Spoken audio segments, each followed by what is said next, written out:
This is Iowa Live. We are sitting here during amidst Iowa's bye week. Mark Rogers, the voice of college football, and myself, Corey Brada from the Hawkeye of the Storm. And Mark, this is the first of hopefully many Tuesday late afternoon, early evening editions of Iowa Live, and lots to unravel because obviously this past Saturday didn't go quite as Iowa fans or anything like Iowa fans expected, wanted, and the good news is, Mark, and we can talk about this, but the pressure sort of has subsided a bit because you don't have that number 2 next to your name. You're now out of the, well, you're, I guess technically, I think top 10 still, right? I think one of the polls there 11, one of the polls there 10 or something like that. Let's start with you, Mark. I can kind of play host here for the first couple of minutes. Were you, let's just be completely honest, were you at all surprised by Iowa losing Saturday and certainly in the fashion they lost? So I was not surprised. I quickly took Purdue in the 11 points. Now, taking the points versus predicting an outright upset are completely different when we're talking about a 2-score selection by Vegas. But I certainly thought coming off the Penn State game and just the way Iowa plays football, and that Purdue, I thought, was capable and had the history that we discussed. So I thought all the ingredients were there. And so I wasn't surprised. I certainly would not have projected a 24-7 score. But certainly had the game been played in West Lafayette, I would have been more prone to, I almost pulled the trigger on the upset, even on the road for Purdue. But I did not. But I didn't even think twice about taking the points.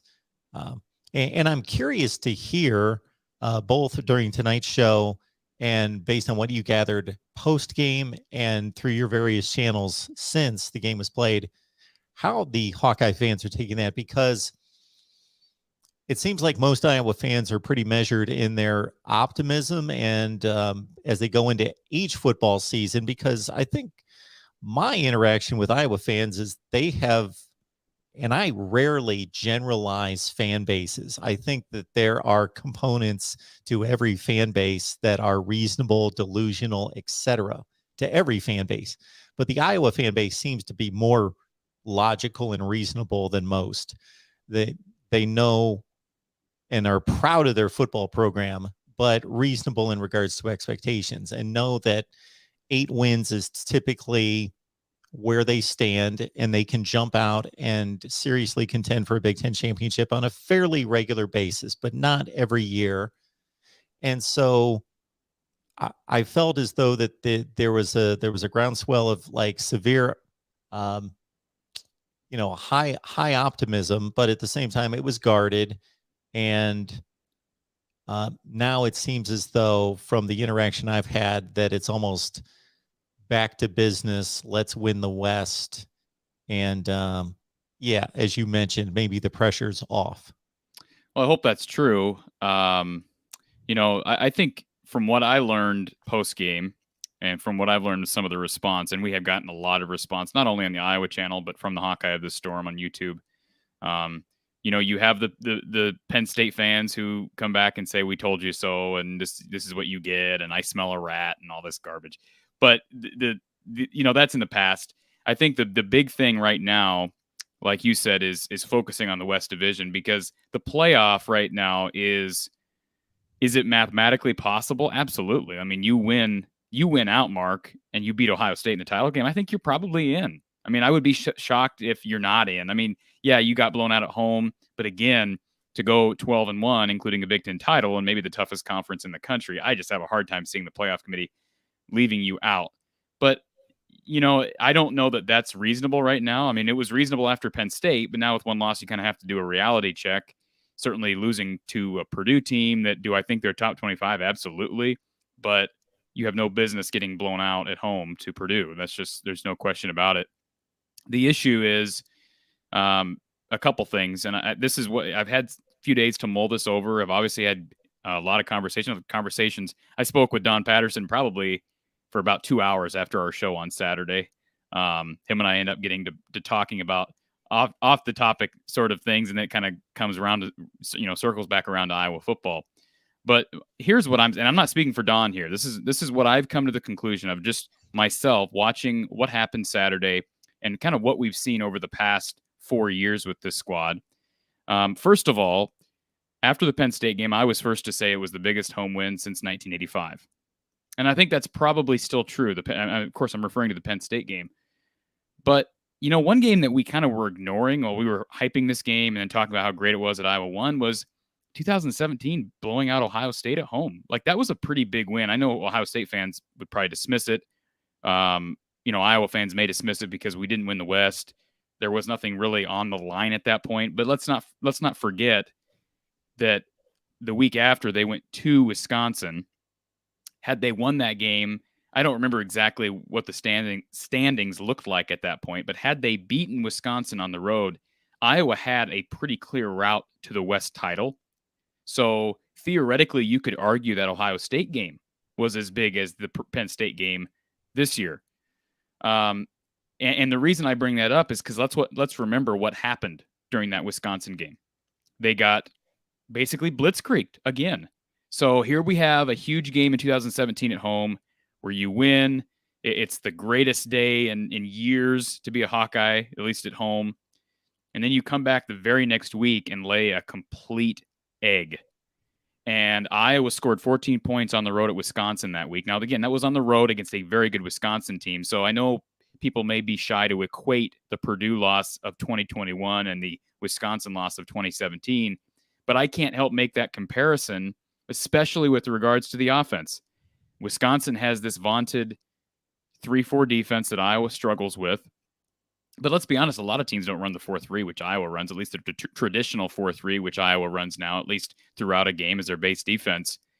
But that game just, again, to me, there's too many similarities following up such a terrific victory with a terrible performance. The only 14 points that Iowa scored in that game were off 2 pick sixes from Josh Jackson. Of course, he had a tremendous 2 weeks. He picked off Ohio State 3 times, and then he comes back and runs a couple back for 6 against Wisconsin. But it didn't matter because Iowa couldn't do a thing offensively. And I think this comes around to my major takeaway. And I'm trying not to overreact from what we saw Saturday, and I encourage Iowa fans not to overreact to what we saw Saturday. But one of my big takeaways is I don't think, and I've been kind of dismissive of this notion for many years, but I don't think we're going to see much change offensively under Kirk Ferentz until he retires. I mean, it's just not going to happen. The stubbornness of, and I don't want to attack coaching, the coaching staff here, but the stubbornness that we continue to see from Kirk, from Brian, and it starts with Kirk, because Brian is obviously calling the majority of the shots, but it doesn't matter. Kirk is not stepping in and changing anything. I mean, obviously it comes back to Kirk. He is obviously not willing to make adjustments from a play calling standpoint, because we hear every week Iowa fans complaining about play calling. Now, Saturday had much more to do with just getting beaten in the X's and O's and the Jimmies and Joes than it was necessarily just straight up game day play calling. But there's certain things that just aren't going to change as long as Kirk is here and as long as his son is the offensive coordinator. We continue to see the quarterback position be a question mark. I know everybody's complaining about the offensive line, and rightfully so. I heard somebody call for George Barnett to be fired on Twitter. The guy just got hired before the season started. He's coached in 7 games, and they're 6-1, and we're going to fire the offensive line coach? It's such a ridiculous notion, but let's remember, like it or not, I said it before the season, and I don't want to say I told you so, because I didn't. I predicted that Iowa would win the West. I would still predict that at this point. I think the pathway for Iowa is easier than Purdue and probably narrowly easier than Minnesota, although they don't have a real tough schedule down the stretch either.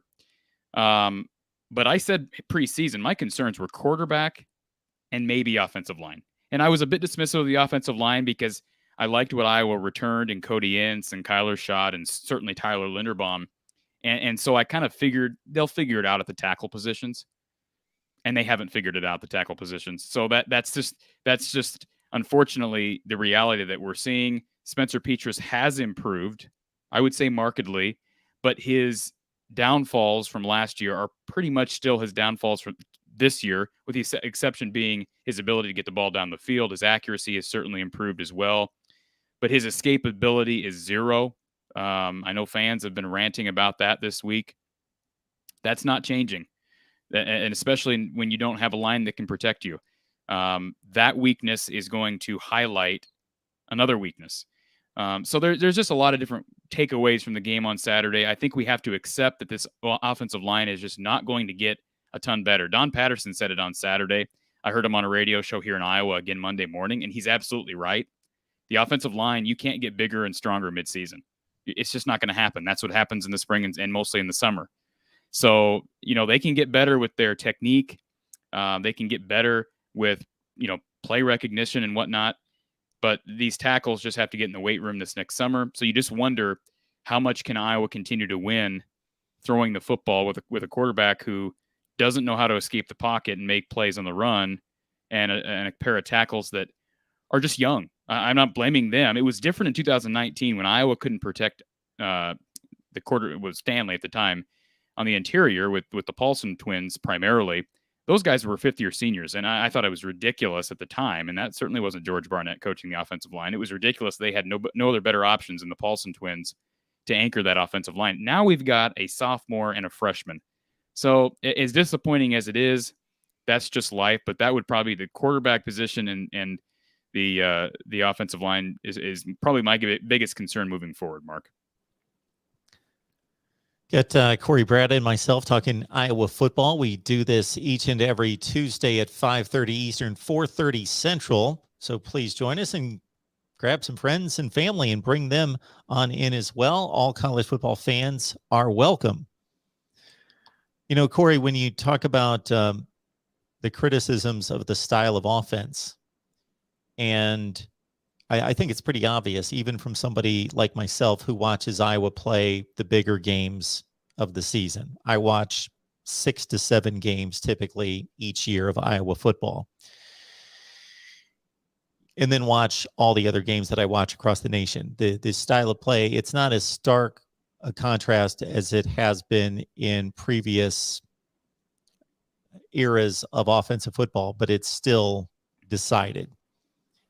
I wonder if there's a connection between Kirk Ferentz and how he sees this program, where he sees this program, and what offense he chooses to run, because he always deflects any type of national title contention, playoff talk, anything, and kind of sizes his program down to a certain place.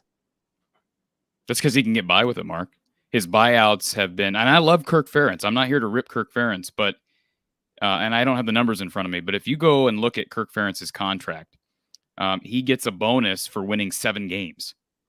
I mean, it's just ridiculous. And I'm not the only one. I'm no Iowa beat writer. I'm no Iowa reporter, but I have good sources that agree with this. I'm talking people inside the program that agree with this. So, and again, I'm not saying that anybody hates Kirk Ferentz. I think everybody loves Kirk Ferentz. But the fact of the matter is, Kirk Ferentz's agent has worked over Gary Barta and this university for years.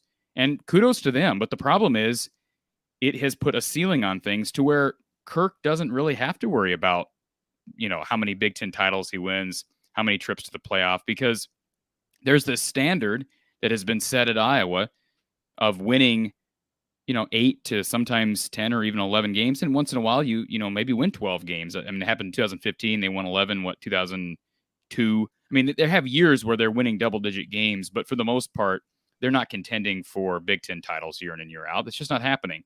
And I think most Iowa fans understand that. We appreciate the consistency. Kirk Ferentz has brought a level of consistency, a level of development. Now, how much of the development can be credited to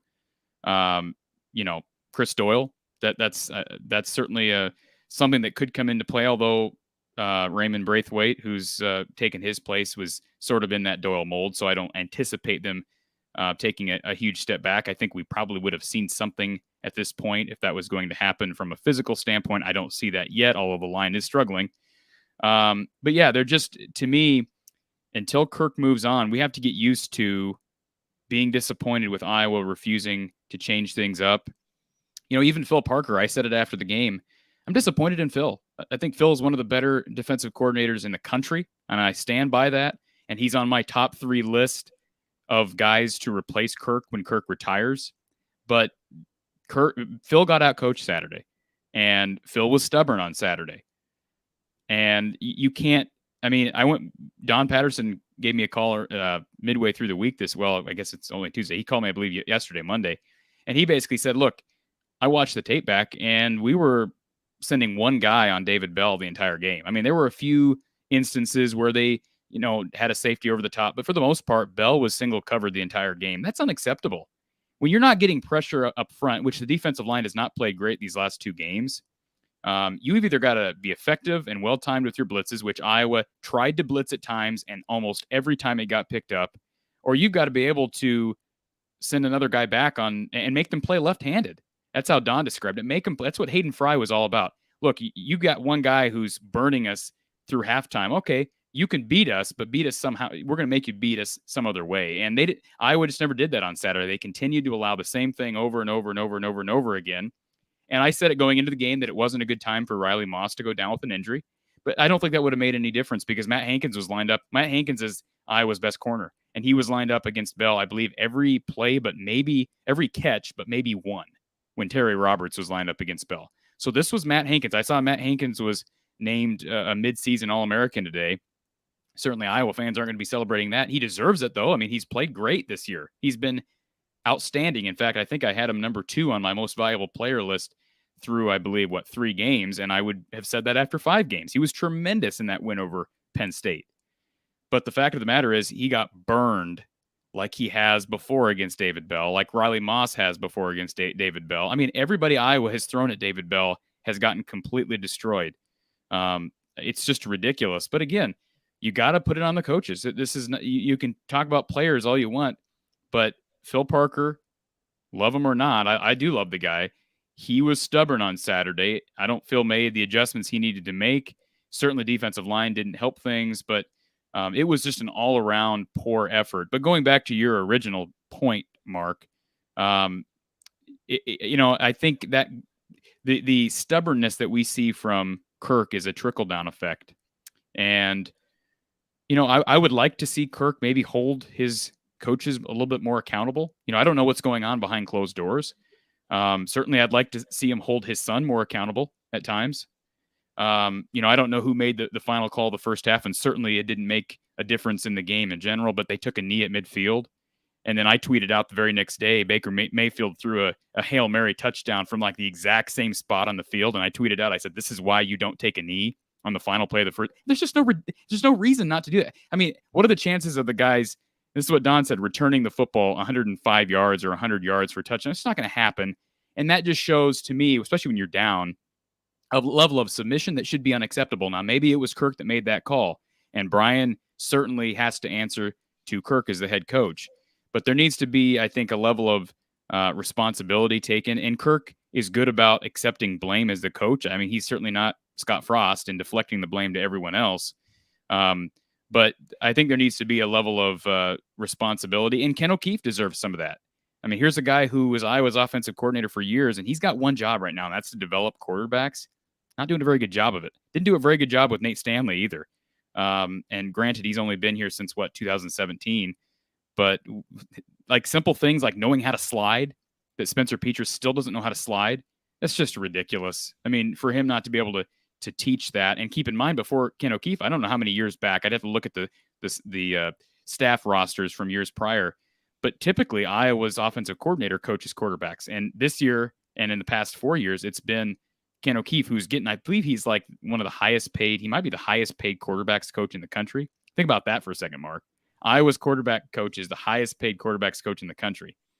So, there's lots of blame to go around. I'm not trying. I don't want to feel like I'm just generalizing everything and I'm hitting the panic button. But this loss is sort of indicative of what we've seen in the past. These great highs as an Iowa fan, and then these steep drops.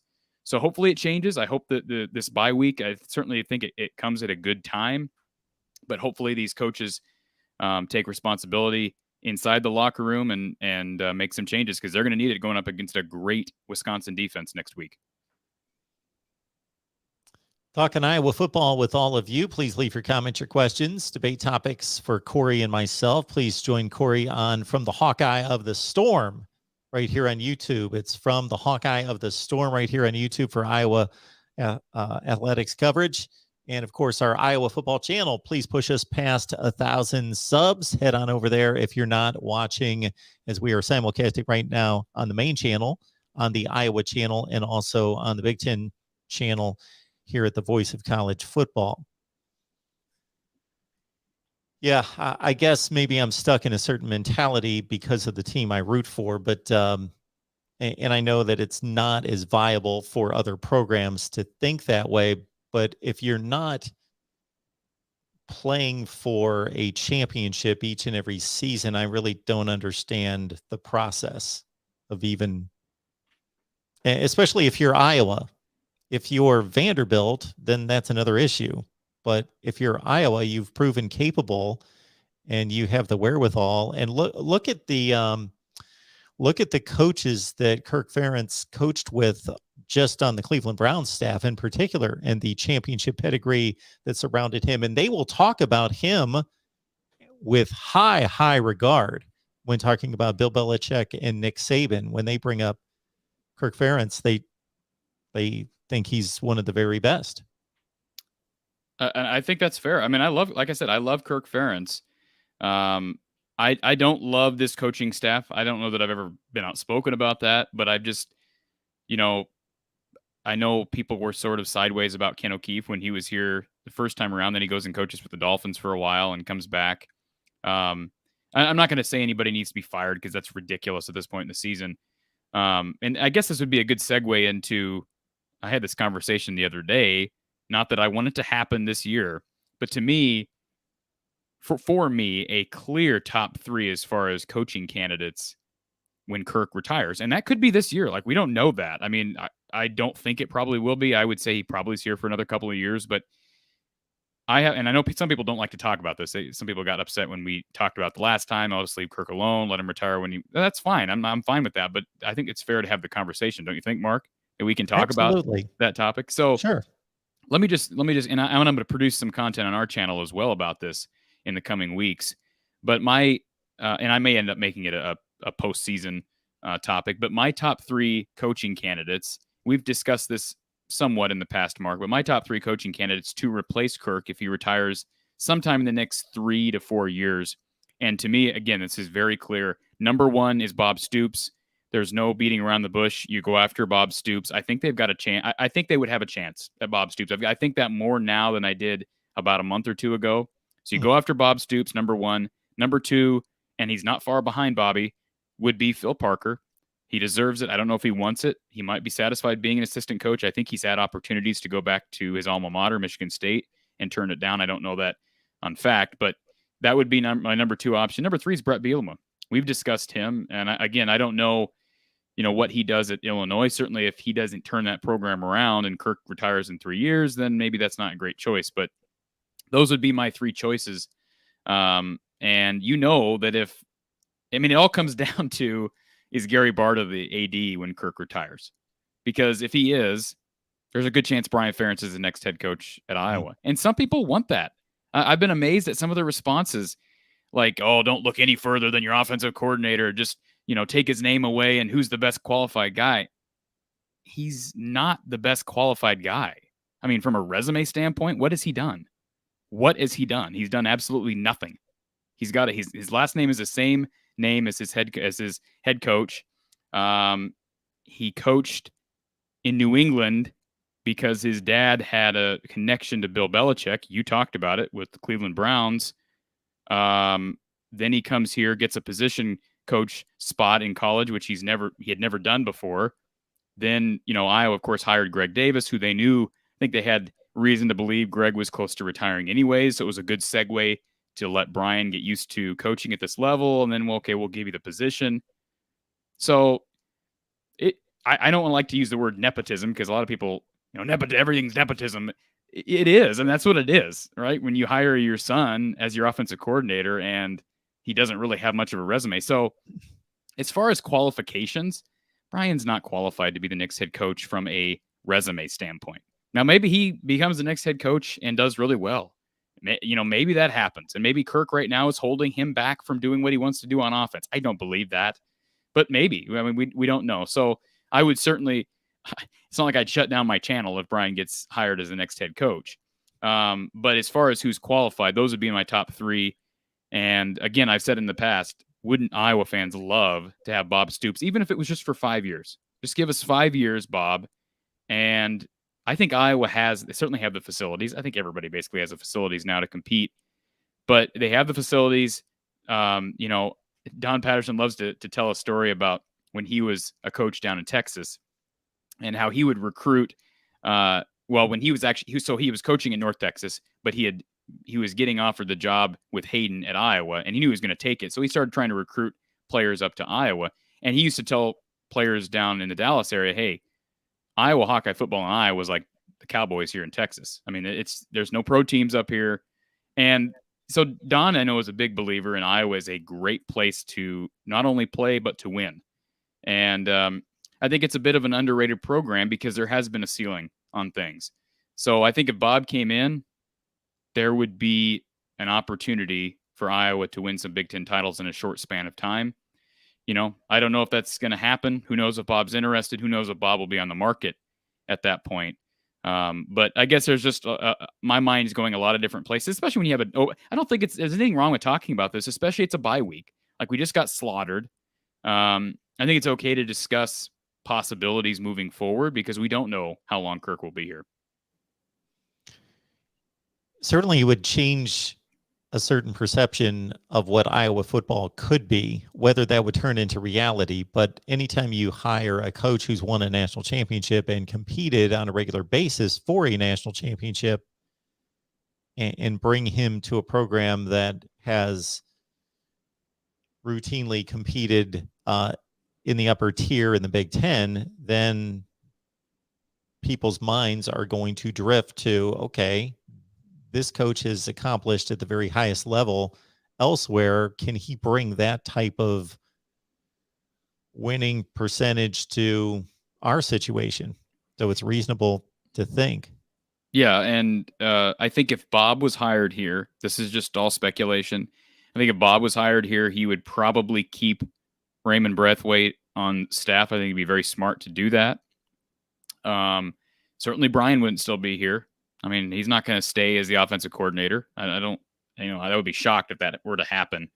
I think I could see a scenario where, Brian leaves and becomes I don't even know if Brian is qualified from his resume to be a head coach at a MAC school. I don't know that he's qualified for that, but say he does get a job at a group of 5 school, leaves, and then Bob retires in 6 years. And maybe Brian then is ready to be the next head coach. There's ways for this to work. But, we know there's plenty of examples. Bill Snyder and his son come to mind where it just doesn't work. It doesn't always work to have your son take over as much as you try and try and try. So certainly that's what the end goal is here. I think this team, going back to this season specifically, what's disappointing to me about what we saw Saturday is Iowa got exposed in a couple of areas that we talked about probably aren't correctable at this point, specifically the offensive line and some facets of the quarterback situation. So that's concerning. Defensively, again, I thought we saw stubbornness from Phil, not mixing things up. Hopefully they'll get healthy. I mean, they were down Riley Moss. They were down Luke Lachey, their second tight end. They were down Cody Ince on the line. So him coming back will help. Deontay Craig didn't play on the defensive line, who played pretty well against Penn State. Is actually one of the few defensive linemen who had a sack in that game. So they were down some guys, but that's football. Purdue was down players. They were down there. I believe their top cornerback or two. They were down Xander Horvath, and they had one guy. King Doru was the only scholarship running back playing in the game. So, and yet Iowa didn't attack downfield one time. It's ridiculous. So, there's lots of. I just want to make a comment. I do see a Brandon Wadley in here. I'm assuming that this is not any relation to a different Wadley who is sort of at odds with the program right now. I will assume that he is not. I did see, not to bring this up, because it probably has nowhere to go. But there were or no legs to stand on. I did see Akram Wadley's mom get into a fight on Twitter the other day and made some rude remarks to fans. That's a whole nother topic, but it just made me think of that. I see Brandon here in the chat, and I have not seen his name in the past. But no, it's a bye week, so it's an opportunity for Iowa to move forward and improve some things. Again, I go back to Ken O'Keefe. He's the guy right now that I'm the most frustrated with, besides maybe just Brian, because he's got one job, and that's developing quarterbacks. And I go back, there's Brandon. Okay, maybe Brandon is a female. I don't know. But anyway, it doesn't matter. I go back to the quarterback situation and what we've seen with Ken O'Keefe, his inability to teach quarterbacks to slide. Spencer has not learned to step forward in the pocket and make a play. When he goes down, like when the pocket collapses, Mark, he becomes, I don't even know I don't want to insult. I'm not mad at Spencer, and Iowa fans shouldn't be mad at Spencer. Like I hear all week long, why don't we play Padilla? Why don't we play Hogan? I fully believe, Mark, that Spencer Petras is the best option Iowa has.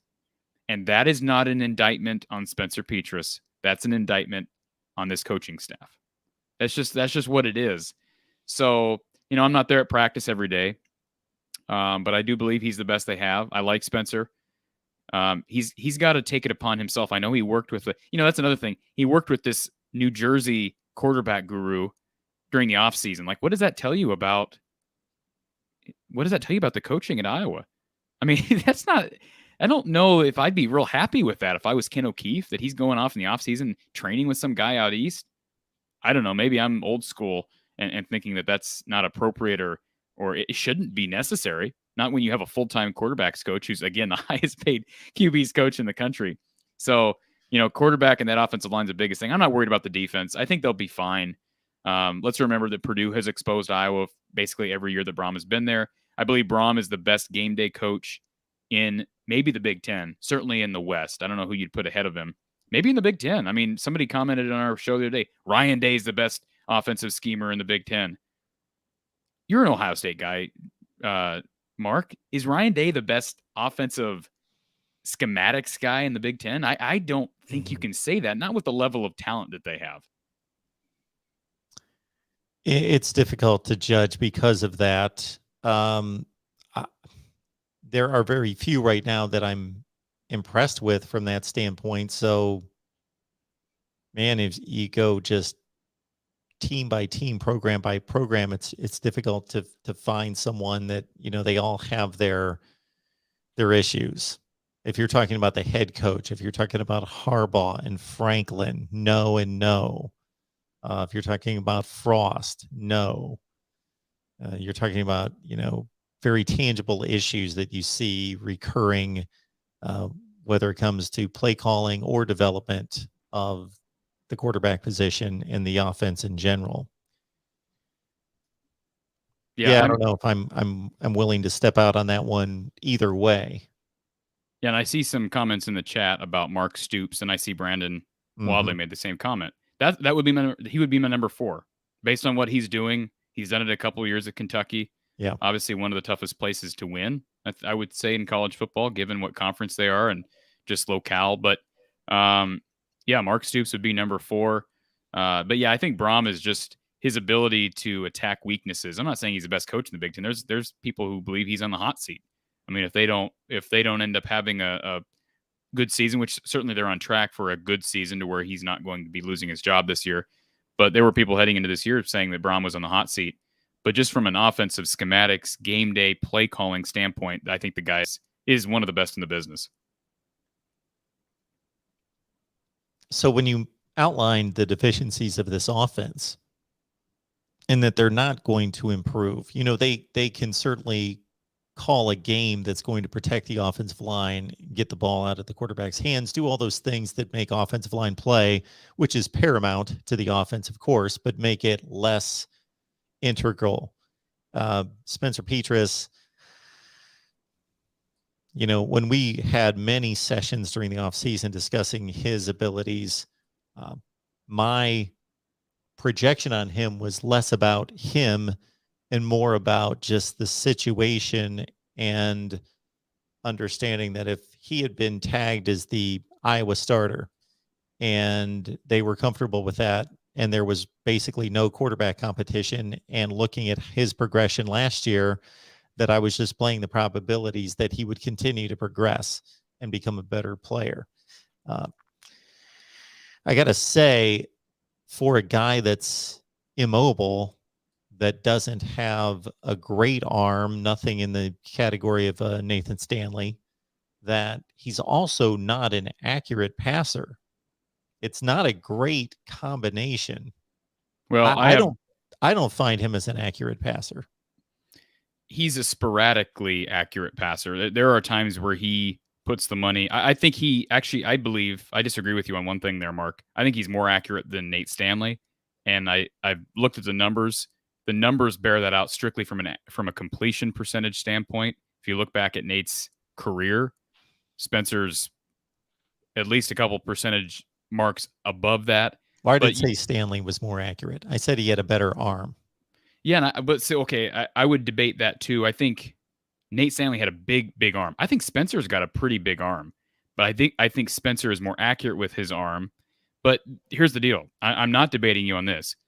Nate Stanley was better than Spencer Petras at Iowa. I made a video a few weeks ago about how we got to start talking about the fact that Spencer is actually improved, and he is. And I want to address just for a second this comment on the chat here. So this channel last week said that Brian Ferentz was a genius for waiting for a long pass for the touchdown.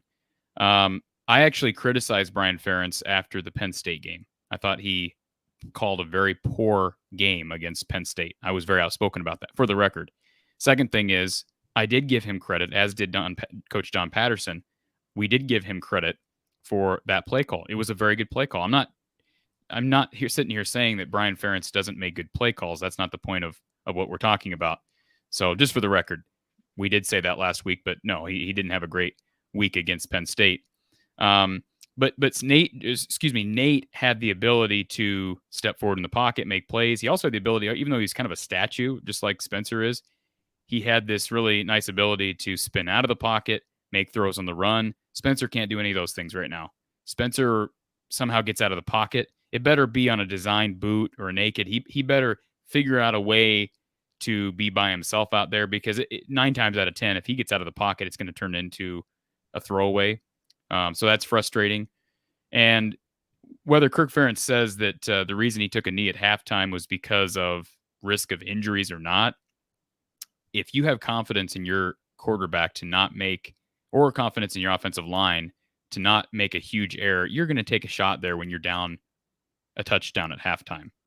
So, again, the coaches aren't stupid. As much as I am giving criticism to both Kirk and Brian for this past week, they realize what they've got, and they do not have, probably you would agree with this, Mark, none of us have as much confidence in Spencer Petras as we had with Nate Stanley, regardless of why that is.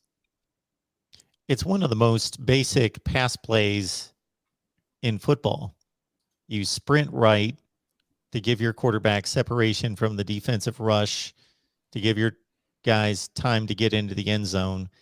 And is it a high percentage play? Obviously not. But the percentage play versus what you and Don talked about the other night in regards to what is the worst thing that could happen, it's not even, there's got to be a 50 times more likelihood of completing the pass for the score than giving up a 100-yard score going the other way. When have we ever seen that happen? And and even though it is a Hail Mary, meaning it's a highly improbable play, you mentioned Baker Mayfield, with the athletes and the skill involved, it becomes more and more completable than it used to be. You see it, I don't want to call it routine, but it happens on a fairly regular basis. So you got to give your guys a shot. Again, when the risk is tiny versus the reward, which is high. I will say, I agree with all of that, Mark. I will say one of my concerns with the wide receivers heading into the year was lack of size. So there's one thing that if you're fighting for a jump ball down there, but do I think that Kirk is dissecting that? I don't really think so. would have been an opportunity. Maybe you throw a Brody Brecht or someone who's got size in there who hasn't been playing and kind of make Brom second guess. I mean, Brom was playing 3 quarterbacks against Iowa. This is just what he does. I said it during the game. This is what Brom does. He figures out ways to be sneaky and to highlight his skill position players. So yeah, that didn't make a whole lot of sense. We've seen that in past years with Kirk. It's frustrating. I will say if there's one positive that came out of the game on Saturday is that special teams is still very good. I know that Caleb Shudak missed the short kick. I'm not here to make excuses for him. It was a difficult kick because of where he was on the field. Yeah, I believe he was on the right hash, and he was, it was a tight angle.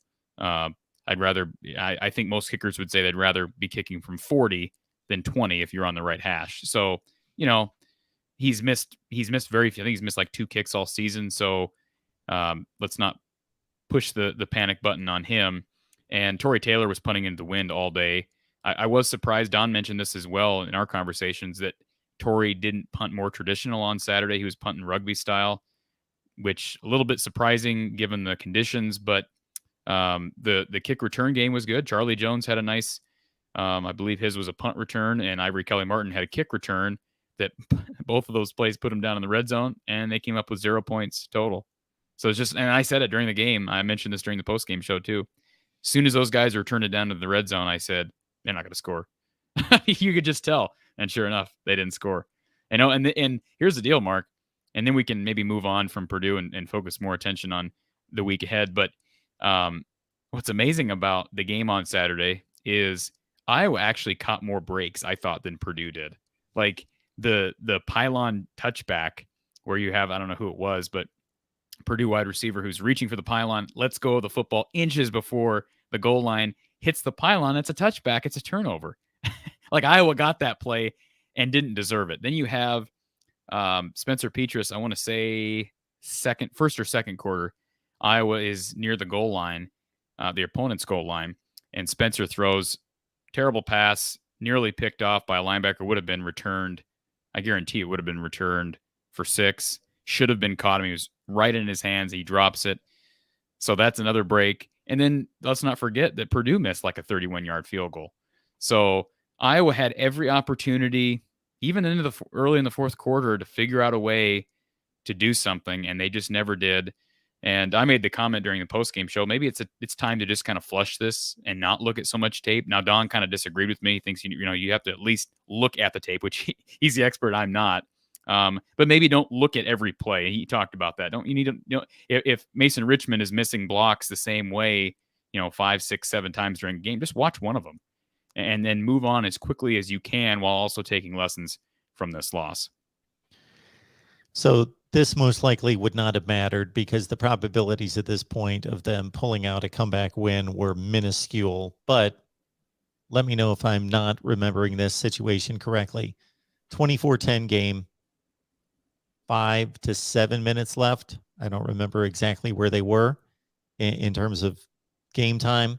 I was driving. They drive it inside the 15. They've got a 4th and 7 or 8. And they can opt at that point to kick the field goal, get within 2 scores, and then suddenly, it's a 2-score game with 5 or 6 minutes left. But they opted to go for it on again, I believe it was 4th and 7, which I'm going to call maybe a 20% chance of conversion. Well, unless I'm remembering wrong, Mark, I believe it was 4th and 1. I don't remember a 4th and 7. And you did say 24. It was 24-7. Maybe you misspoke, but you said 24-10. It was 24-7. Of course, that ended up being the final score. The final score. Right. Yeah, I meant that it would have been 24-10 had they made I gotcha. Yeah. But you know what? I've been an advocate, and I'm surprised someone hadn't come on the chat and ripped me for this. I've been an advocate for Iowa sneaking the ball more on short yardage situations. And what they did, it was 3rd and 2, and Spencer comes up there and sneaks the ball, gets a yard, comes back again, and sneaks again. And it looked like maybe he got it, but the problem with that, Don told an interesting story from, I believe, when he was the head coach at Western Illinois, and they were playing Youngstown, where he did that and it cost him the game. He snuck it twice from the 1, and it cost them the game. And after the game, some Youngstown workers, as they were going to the bus, told him, "Hey, coach, you got that touchdown on each play." And he said, I know we did, but I can tell you one thing: I'll never ever do that again." Because you're relying on the official to make the call on the field, because rarely is that going to be overturned with a review. So unless I'm wrong, and apologize if I am, but I believe it was 3rd and 2. They snuck it for 1 yard, which made it 4th and 1. Okay. I was an advocate for them going for it at that point.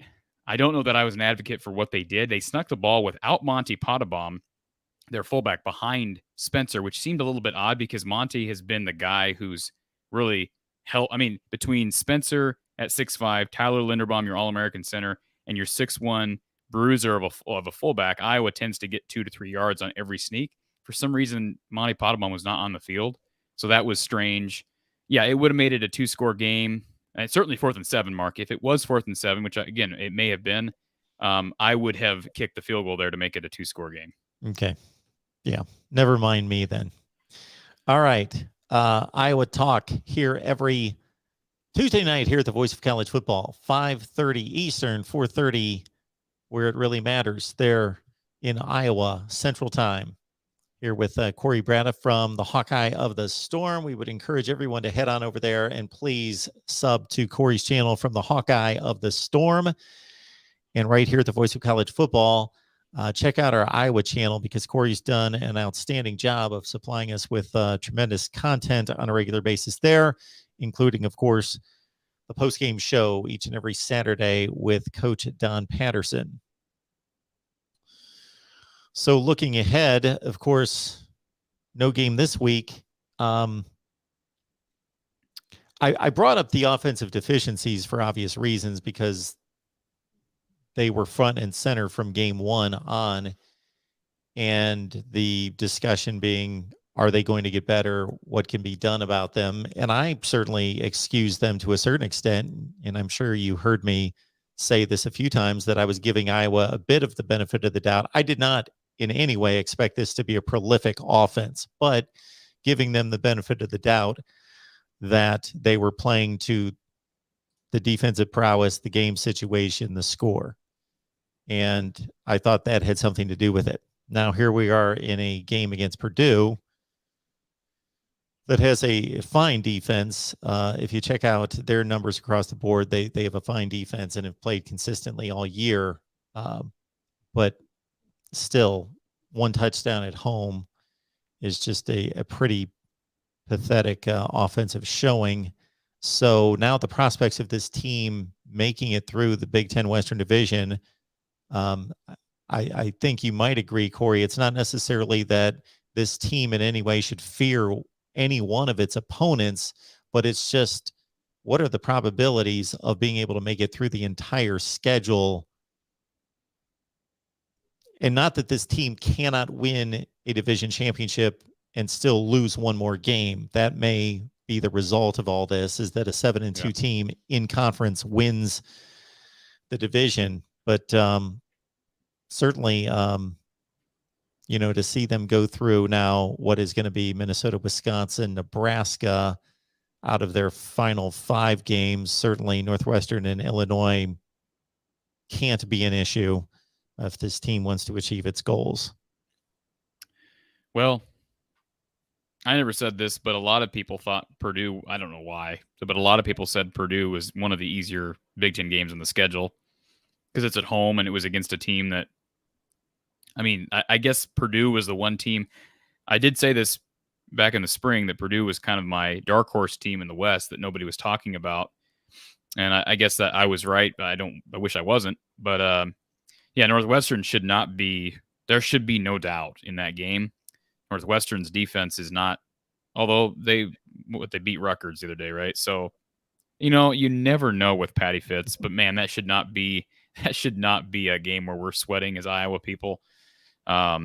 Nebraska, I was starting to get higher on Nebraska, and then they lose to Minnesota, and I just don't know that they know how to win as well as they can play at times. Adrian Martinez making the same, dumb errors that I saw the safety that he threw for, I guess you can say. Ridiculous. But so those games are games Iowa should win. Certainly Minnesota and Wisconsin, those are the biggest ones left. But you got to win all of them if you want any chance at making a playoff. And, going to the Rose Bowl would be great.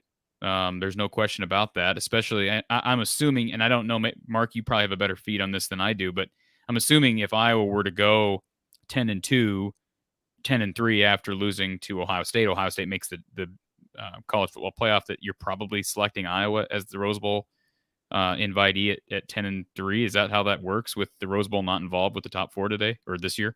Well, it's not automatic. So we've seen that work both ways. We've seen Rose Bowl opt for the Big Ten championship game loser, but we've also seen them just default to whomever they believe based on brand name and record and all of that put together. Northwestern did not go to a Rose Bowl either time that they lost a Big Ten championship game. They were bypassed in one of those years. Let's see. So 2018. Was the Rose Bowl in play, though, or was it part of the playoff? So in 2018, Ohio State did win the Big Ten championship and go to the Rose Bowl as a non-playoff team. So that makes sense. Okay. Trying to think of, there have been times in which the runner-up in the Big Ten has been bypassed. I'll have to go through the Rolodex and see, pinpoint that year or those years. But that, I guess, would be my thing. How excited would Iowa fans? I would hope they'd be super excited, but it is weird going to the Rose Bowl without a Big Ten title. That's just a weird thing for me to imagine, but that also comes with the territory now with the playoff. But that's certainly a possibility that could happen. But I think for Iowa fans, for this loss not to be one of those painful losses we look back at postseason, they need to win out. And I don't know how reasonable it is. I mean, I'll just a conversation with Don over lunch a few weeks ago, and I told him, I said, I'm thinking Iowa has a good chance at winning out given their schedule. And he agreed. I mean, this is Coach Don, who's, again, he's a homer, but he's pretty level-headed. He thought we had a really good chance at winning out. Didn't guarantee it. And certainly we see why, because college football is a weird sport. But I still think they have a chance at winning out. I could also see them losing to Wisconsin. I could see them losing to Minnesota. And then who am I missing? Illinois was the other team. Man, I can't imagine a scenario where they lose to Illinois, to Northwestern, and to Nebraska. But if you think about that, Mark, all those games have a kind of an odd, I don't want to say rivalry storyline, but Patty Fitz has had Iowa's number. Brett Bielema, he'd love to beat his alma mater. And Nebraska's a rivalry game on the road against, with Scott Frost, who, is he going to be on the hot seat at that point? That's a possibility. So there are storylines there. You can't take any game for granted, especially in the Big Ten. But man, you beat Wisconsin. I saw somebody in the chat comment earlier in the hour. If you beat Wisconsin in a week and a half, a lot of what happened this past Saturday will sort of be, it won't be totally forgotten, but for Iowa fans, they'll be able to move past it, because it's not every year that Iowa wins in Madison. In fact, they won in 2015. I think before that, it was 2009 when they won at Madison. But, I mean, nobody really wins at Madison a whole lot. So, and Wisconsin has looked better here as of late. Now, we'll see that, every Iowa fan should be captivated by Iowa or by Wisconsin-Purdue this Saturday. That will be an interesting game. I don't know who I hope this is on the pick ballot for this week, Mark, for our media picks, because that is a fascinating matchup, in my opinion. So yeah, it's obviously has huge implications in the Western Division. Technically, Iowa does not control its own destiny now, because if Purdue wins out, they have the tiebreaker over Iowa. So yeah, I don't know. Who owns the division, controls the division right now is Minnesota. They beat Purdue. That's true. Yeah, that is true. So assuming, and they do have Minnesota has a pretty manageable schedule. Can you imagine? After losing Mo Ibrahim, against Ohio State if they were to go and win the division. But it's And anybody's division right now. Iowa let the control. I mean, last week, Mark, we talked about. I think we both said, man, it's hard to see who is number 2 right now behind Iowa. I think both of us probably agreed it was Wisconsin, but now it's a 4-team race. Just in 1 week, it becomes a 4-team race with Minnesota beating Nebraska, Purdue beating Iowa, and Wisconsin, of course, not playing in the Big Ten this past week. So yeah, it will be interesting to see.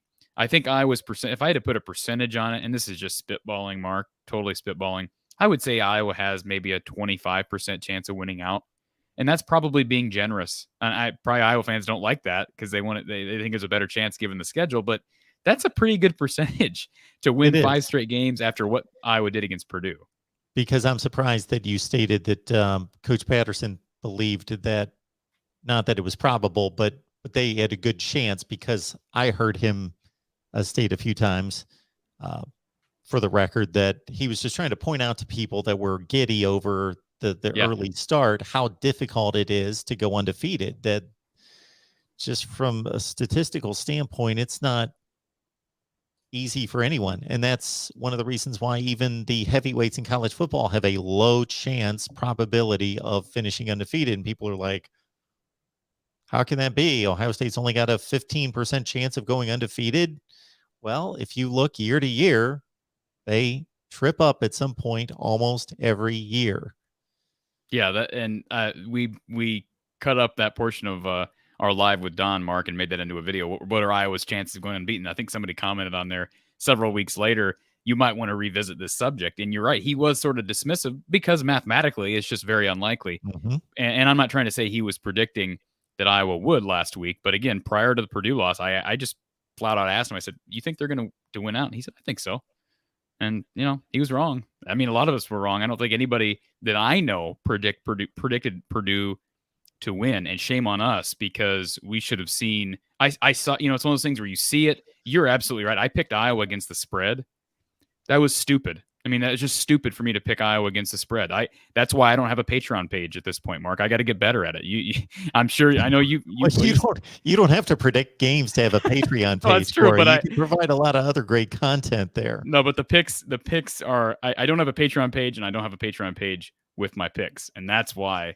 But it was a stupid decision, and I think everybody with a brain and that knows data would see that. Brom he was a 4-0 against the spread against Iowa during his time at Purdue. So even though they lost the game in 2019, they covered. So, and there's the numbers that everybody folks should care check about. Out the banner. Corey has left me open for a promotion, and I will take that each and every time. 12-6 against the spread last week, 85-58 for the season. Do some math on that. Basically, if you bet $100 on any game against the spread, your return on that's going to be $91. So you'll lose $100 for all the losses, but you'll pick up 91 for the wins, puts you solidly in the green. And Mark, I don't know if I should share this, but I will say this. I was not very, I saw you release like our mid-season rankings with all your media members. I don't know if you're making that available to the public. I was not real high on the list for the betting against the spread, or the picks against the spread on that list. But, so I was very high on the straight up picks. I was very high on that list. So I don't know what that tells you. I guess I'm good at picking. You know what that tells me? So because of where we've arrived with gambling being so prevalent here, not here, which but I don't get involved with. So yeah, in college football and in sports in general, is that people look at the predictors' record against the spread more so than they do of their ability just to predict the games correctly, which I think is a complete fallacy, because there can be all sorts of manipulation of the points. I say this all the time, Corey, and then we'll get back to Iowa football. One of the reasons why my percentage predicting against the spread goes down egregiously once the game reaches like a 21-point spread is because if those games play out as expected, they're blowouts. You don't know who's going to be in the game on either side of the game. You don't know who's going to be playing in the fourth quarter. You don't know how hard or motivated they're going to be. Yeah. Hard they're going to play. And you don't know how the game's going to be called at that point. You don't know if the winning coach is going to put down the throttle and just crush the other team, or if he's going to let off and give up, When he's winning by 30, give up 2 touchdowns and win by 16 when he's a 19-point favorite. You don't know. Therefore, I've tracked my numbers at my winning percentage on blowout games. Expected blowouts by Vegas goes down considerably. It's like a toss-up. Well, I won't say who else was high on the list, but you were right at the top of our list as far as people can rely on to pick against the spread. Those are very good numbers that you have. I mean, I'm saying this from a non-betting person and someone who has no interest in sports gambling, but those are excellent numbers on the screen there, Mark. 12 and 6 against the spread this week, 85 and 58 on the season. And I will say, I guess I should promote myself a little bit here. I think of, I don't know how many media members, I was towards the top few. So as far as straight up picks. So I'd like to think that I know something about picking college football games. You're right. I had know nothing about picking against the spread. I'll admit that. So my point being that to me, it's more valuable and should be and more relevant to be able to just predict the winner of the game. Based more on football, right? Is that kind of what you're saying? It is. Yeah. All right. Iowa by 50 next week. Spaghetti Factory. I love that. That's a great username, Spaghetti Factory. And Spaghetti Factory was a part of our post-game show. I recognized that name the other night. So yeah, but I don't know about by 50 again. 2000s. I'm trying to think. 2019. Man, I'm usually better at this, Mark. I'm trying to think the last time Iowa went to Madison. I know in 17 that was the year where they didn't score a single offensive point. But 2019, obviously they didn't win. But man, I can't think of that game, and I'll think of it as soon as we get off the air. Do you remember it, Mark? You're kind of a savant with the 2019 Iowa-Wisconsin game in terms of the score and what happened. Just if you can even remind me of a play, I can probably recall it to my memory. But off the top of my head, I really don't. And I try to watch Iowa-Wisconsin games. Yeah, it's one of those games that I typically expect to be. I got it. That was the AJ Epinesa had a strip sack in that game. Iowa forced an early turnover, but Jonathan Taylor, as he did against everybody, racked up a ton of yards. Iowa with a bomb of like 82 yards to Tyrone Tracy to get Iowa back in the game. And I believe Iowa had a chance to tie it up with a 2-point conversion. And the referee got in the way of a Mekhi Sargent block on a QB draw with Nate Stanley. That's what happened in 2019. And Iowa lost the game because they couldn't stop the run from Jonathan Taylor. 2018 was at home. Hawkinson Fant with the deep balls. Gus Johnson was on the call. But yeah, 19 was I believe 19 was also a Fox game. But yeah, it was the Tyrone Tracy 82-yard pass or whatever it was. 24-22 in 19. Yep. 2-point conversion. And I don't mean to blame the refs. There was an instance during the Purdue game. I don't know if you caught this, Mark, where I don't know if it was O'Connell. It might have been O'Connell it wasn't a QB draw, but it was he just got up and ran because the middle was wide open and the referee got in the way of an Iowa tackler. So that's happened a couple times to Iowa in the past few years. So hopefully it doesn't happen again. Hopefully Iowa got that one out of their system for this game in Madison. Those sorts of things are supposed to even out at some point. Yeah. All right. I want to make sure that I am respectful of your time, Corey. I can go a few more minutes. I did see a chat about Xavier Wampa earlier from our Notre Dame fan that's on the chat, which that's a good topic because Xavier picked his top 3, I believe, a few days ago. Ohio State. Of course, for anybody that doesn't know, Xavier Wampa is the number 1 safety in college football recruiting for class of 22. He's an in-state kid, Central Iowa kid. His top 3 he announced were Iowa, Ohio State, and Notre Dame. I saw somebody in the chat say Notre Dame's a favorite. I have not heard that. I've heard more Ohio State than maybe Iowa. But I'm not good at this. I saw, what is it, 247 that does their crystal ball projections. And what a shocker. Both of 247, both of the Iowa guys picked Iowa to land him, and both of the Ohio State guys picked Ohio State. So I don't know. It'll be interesting. Man, if they get him, he will really help they're young. They're not young, but Jack Kerner and Kayvon Merriweather are not seniors, and they've got a couple more years of eligibility if they choose to take it. But that would be a huge get. I don't know what it would do to Iowa's recruiting ranking in general, but that would be huge. And then Iowa they landed Will Hubert, who's I believe from Nebraska. I'll admit I don't know a whole lot. I need to study Will Hubert up a little bit more. He's a defensive end out of Nebraska, class of 22.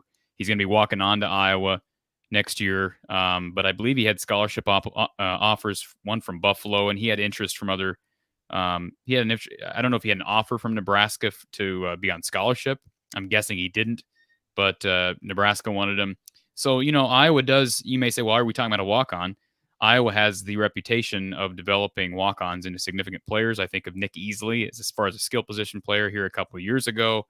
You can go down the line of guys who Iowa has done this with. Even basketball, you could say Iowa's kind of good at producing walk-ons and producing them into even NFL talents at times. So, we'll see. Class of 22 is looking a lot better. I know before the season started, Mark, we were like, man, this class is not coming together. We're not getting commitments. And then the Jazzy and Patterson commitment, that was sort of the one that I started feeling a lot better about this class. Certainly, they've still got some work to do. I did a video on their commitment from a Ohio kid running back this past week, posted it on the Iowa channel, had someone respond and say they need a quarterback. I said, well, they got a quarterback. Carson Mays coming in from Oklahoma, and his response was, is he mobile? We need a mobile quarterback. No, he's not mobile. Iowa does not recruit mobile quarterbacks. He's more mobile than Spencer. That's not hard to beat, but he's 6'5". He's a pro style kid, not bashing Carson May. Iowa has had success with some pro style kids, certainly at the collegiate level. And I'm still not discounting Spencer Petras. I still think he's got room to improve. But the class is coming together nicely since the commitments of guys like May and Patterson.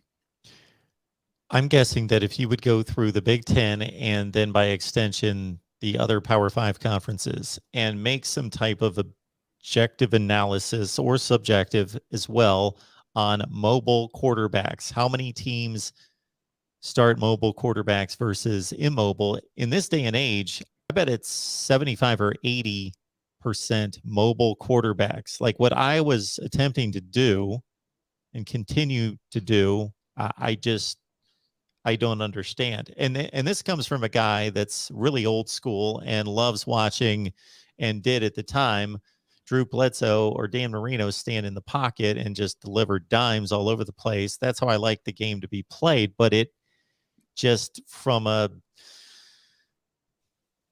schematic standpoint and just the advantage that you have with a mobile quarterback, you have to have such a great pocket passer. I don't believe Spencer Petras is that guy to outweigh the advantages of being able to burn a defense, whether that's just being a runner per se, or just being a guy that can break, contain, and pick up a first down and threaten the defense. Mark, if you look at the best quarterbacks in the NFL, and this is starting to shift a bit, but the best quarterbacks in the NFL for a long time have been your typical pocket passers. I think of Tom Brady. Aaron Rodgers certainly has legs, but he's a pocket passer. Andrew Luck was obviously one of the most highly touted draft prospects, at least in my memory. And again, that's starting to change a bit because you have guys like Kyler Murray who is really playing well. Russell Wilson really kind of, I don't want to say he started it because I'm sure you can come up with examples of guys before him that played that way. Michael Vick comes to mind.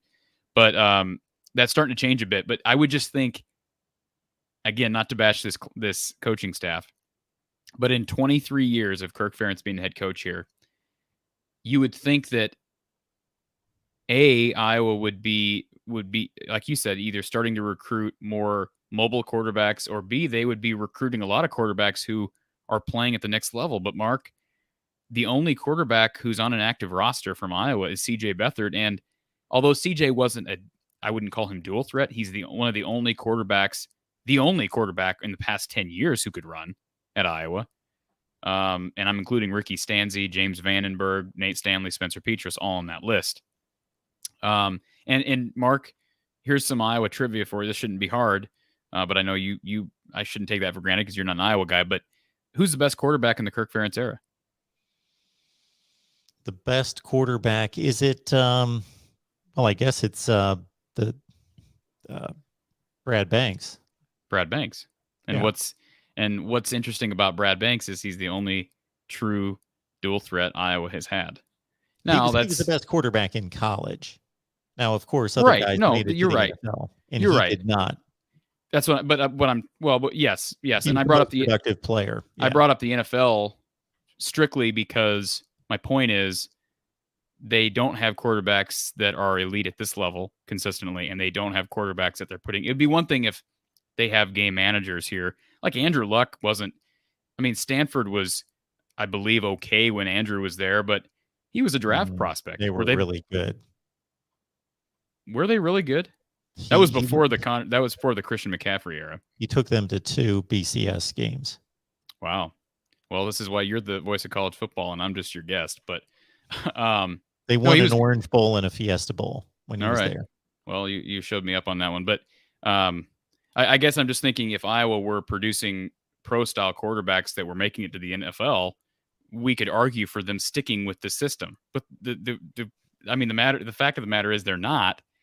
And the only guy who you could say was elite at quarterback in the past 20, I mean, you could make an argument for Drew Tate, but I mean, that doesn't roll off the tongue like mobile, right? Drew Tate. Yeah, I mean, he's more mobile than anybody Iowa's had since. There's no question about that. Even more mobile than CJ. But Brad Banks, I mean, like it or not, he's the best quarterback Iowa has had under Kirk Ferentz as a head coach, and he was mobile. And people keep saying, we need someone like Brad Banks. Although Brad Banks didn't make it at the next level, he's sort of a generational talent for an Iowa. I mean, that just doesn't come. A guy like that doesn't come around every day. So I would love that as well. That's not happening. Joey Labus is a kid who's here now as a freshman. You know, I don't know a whole lot about him. I think he's more mobile than Spencer, but I think probably everybody on this roster, Deuce Hogan's more mobile than Spencer. Alex Padilla is more mobile than Spencer. That doesn't mean they're better quarterbacks than Spencer, but they are more mobile. And I think fans are just frustrated that it seems like every year Iowa selects a new quarterback, it's always the guy that's not mobile, because they have had mobile guys on the roster. Alex Padilla is mobile. Peyton Manziel, the guy that was kind of the backup behind Nate Stanley for the majority of his career. Peyton Manziel was mobile. But Peyton Manziel, I believe, went on to, and I could be wrong on this, but I believe he ended up going to Abilene Christian and losing his starting job at Abilene Christian. So the answer is not always the mobile guy. It's frustrating that Iowa can't recruit more mobile quarterbacks to be here in the first place, as far as elite quarterbacks. I may not even know otherwise who Peyton Manziel was at this point, except that I saw that he was highly recruited by Iowa, and I reached out to him on social media, and we had him on here you for did? an interview after he was signed. Yes. Wow. I got to look. We also had Justin Fields on while he was in high school. You said what? You had who? We also had Justin Fields on for an interview. Okay. Well, I did know you've done some interviews with recruits, but I did not know this about Peyton Manziel. So is this on YouTube can I watch this? Yeah. Wow, that's cool. Well, I don't even know when that was, but it didn't work out. It didn't work. So do you know where he's at now? Is he, am I right that I could be wrong. Maybe it's not Abilene Christian, but it didn't work out. Let's just say that. And I see Blake Jameson does comment AJ Derby. AJ Derby transferred to Arkansas, right? Isn't he the kid that got arrested for punching the window out of the school bus? Was that in Iowa or was that Arkansas? Does anybody remember that? All right, Blake Jameson's an Iowa fan. I don't remember that incident. Yeah, he was, I believe, an Iowa City kid. But he wasn't. He was an athlete, and the kid was a really good athlete. And I believe Iowa moved him to tight end before he transferred out, and then I believe he ended up playing quarterback. I want to say maybe he played tight end. I don't remember. But I believe he played at Arkansas after that. But yeah, I guess you could go back and chart how many guys Iowa has recruited. Maybe they're recruiting mobile quarterbacks, and they just end up not panning out. I mean, again, Manziel and so far Padilla being prime examples of that. I'm leaving the link to the interview in the chat. I just found it. Okay. I just came up Perfect. pretty quickly. I'll send it to you as well. But Awesome. if anyone wants to check out the interview with Peyton Manziel, yeah, Well, I used to just like run through the top 300 on 247 and just hit those guys up on social media, but just turned out to be too much of an exercise. That's awesome. To keep up with. Oh yeah, it's a difficult assignment. I have a hard time getting in touch with some Iowa kids that I try to have on my show, and that's just one team. So yeah, and you're dealing with 17 and 18-year-olds, so yep. Most of them don't get back to you, which is understandable. Or they ghost you. Or yeah, exactly. So there you go. It is what it is. All right, excellent. So the next time the Hawkeyes will be on the field, it will be against Wisconsin. And that should be an interesting affair. Everybody's still in play in the Big Ten Western Division that you would expect would be in play with a reasonable shot, including Wisconsin, despite the 3 losses. Keep in mind, only 2 in the Big Ten, and both of those against Eastern Division opponents. So it should be quite the October and November in the Big Ten Western Division. Same thing in the East. Very interesting between Ohio State, Penn State, Michigan State. All right, Corey. Again, one more time, Corey Brada from the Hawkeye of the Storm. Corey, let everyone know what you're working on. Well, obviously, like you said, from the Hawkeye of the Storm, YouTube, Spotify, Anchor, wherever you listen to podcasts. I want to throw a banner up here, Mark. We are going to be live with Don Patterson Sunday at 7 p.m. So a special bye-week edition of the Iowa channel. So maybe you're listening through the main channel, but if you haven't already subscribed to Iowa Football, the voice of college football, on YouTube. We will be live with Coach Patterson talking about Wisconsin, Purdue. Certainly, we'll spend a majority of our time talking about Iowa and how they bounce back. So please join us during that show. Don is looking forward to it. He'll be doing some play-by-play work for, I believe, ESPN again this weekend on Saturday for the FCS. But he'll be back with us on Sunday. And then the following Sunday, I know that's the day after the Wisconsin game, but Don and I will have another special edition on Sunday because Iowa post-game on the 30th after the Wisconsin game will just be me. We'll take your calls as normal, but Don will join us the day after as well. So we got plenty of Iowa content we're pumping out here, Mark, and we're so happy that Don is with us to share in that. And we're looking forward to it every week now. And I guess I've got the banner here too. I made up the other day. We have Iowa Live here every week. If you didn't catch it from Mark, 4:30 p.m. Every Tuesday. So this is the new time to watch. Hope we can continue to grow it, Mark. Absolutely. Appreciate everyone being here. And if you want to check on the enemy, 8 o'clock Eastern time on the Nebraska channel, we will talk Huskers there as we do each and every Tuesday night, 8 o'clock Eastern, 7 Central. But Corey and I will be back next Tuesday night. Corey, thank you so much. Appreciate it, Mark. Have a great night.